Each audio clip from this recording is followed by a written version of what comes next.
Yo, what's good guys? This is Nightwing2303 from WearTesters.com. Today we got a quick, detailed look and review of these hypebeast bad boys right here. This is the Nike React Element 87. Now the first initial drops were in two colorways, an all black version and then the sale version. The sale version is extremely expensive on the secondary market. The black version, not so much. And then we have these guys right here along with a kind of like a black, blue, and red pair that are set to debut on August 14th. That is a Tuesday, which is like a really weird day to drop a sneaker, but that's what it is. These guys are going to be available over at Phenom. If you're local to my area, which is the Sacramento/Elk Grove area, Phenom is a local boutique here. They've got them. It's going to be a first come first serve basis. Retail is $160. That's going to be across the board, whether or not you're getting them from Phenom or somewhere else. Now, something that I found to be very interesting about this shoe is that Nike actually released kind of like a backstory on the model itself, which stated that the React cushioning platform, or the cushioning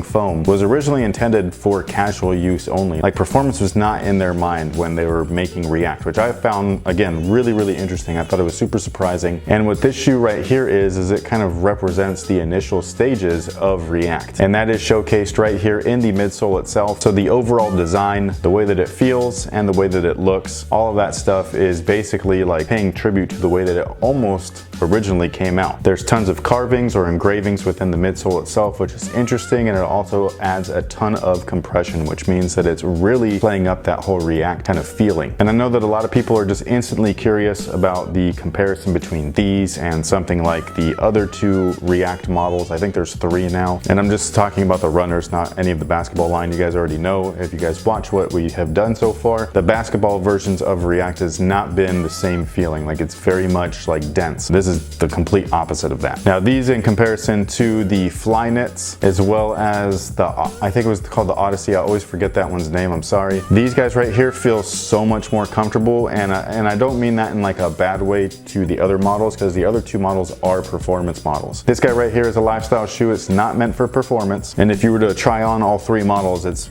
super apparent. Like, these guys right here are cloud-like, and they're bouncy on top of that, which is crazy. Is it one of the most comfortable like platforms that Nike's ever created? I don't want to say yes, but I also am not going to say no. All I know is that they're ridiculously comfortable, and they're comfortable like all day long and stuff. It's not anything to where it's like kind of fades away and everything. Like, this stuff is legit straight out the box until you take them off at the end of the day. I took these things with me to the city up in San Francisco, probably one of the worst places to just go and walk around just because of all the inclines and everything, and these guys held up just fine. I mean, they're super comfortable, man. They're a really good shoe despite all the hype behind it. Not only that, but they're extremely well ventilated as well, because the upper itself is literally see-through, and it's made out of this ripstop type of material. It's like very similar to what they use on parachutes. So it allows air to go through it, but it still has some strength behind it as well. One of the more interesting things about the upper itself, much like the midsole tooling, is that the upper looks like it's in the design stages of a shoe. So a lot of times when you're working at a brand and you're designing a shoe, you'll usually like 3D print, at least nowadays, the tooling, just to give everybody that's in the room an idea as far as like the shape and, you know, the bulk and all that stuff. But then what they will do is they'll create an upper out of like paper sometimes, which is really crazy. They'll either create it out of paper or scrapped shoes that they have lying around. So they'll like take bits and pieces and they'll lay it on one another and then kind of create just like a basic looking shape of a shoe, put it on the tooling. That's what these guys look like. It looks completely deconstructed. It looks almost like there are, you know, pieces of paper being like, hey, this is, you know, the forefoot's eye stay area. This is going to be the main body's eye stay area, all that kind of good stuff. I think it looks really intriguing. I personally really like it. The insoles are cork and they're kind of dense. I'm not a big fan of these. I don't like the way that they feel underfoot. So I ended up taking just a regular insole from my Odyssey Reacts and putting them in here. It's kind of like an Ortholite insole. Adds a slight bit more stepping comfort than something like the cork, but more importantly, I just like how it feels better underneath my foot. So if you want to do that, go for it. If not, don't worry about it. You do you. As far as sizing goes, these guys, I actually went down half a size because the forefoot area is so thin that it looks really funny if your foot doesn't completely fill out that shape of the shoe. And what I mean by that is I've seen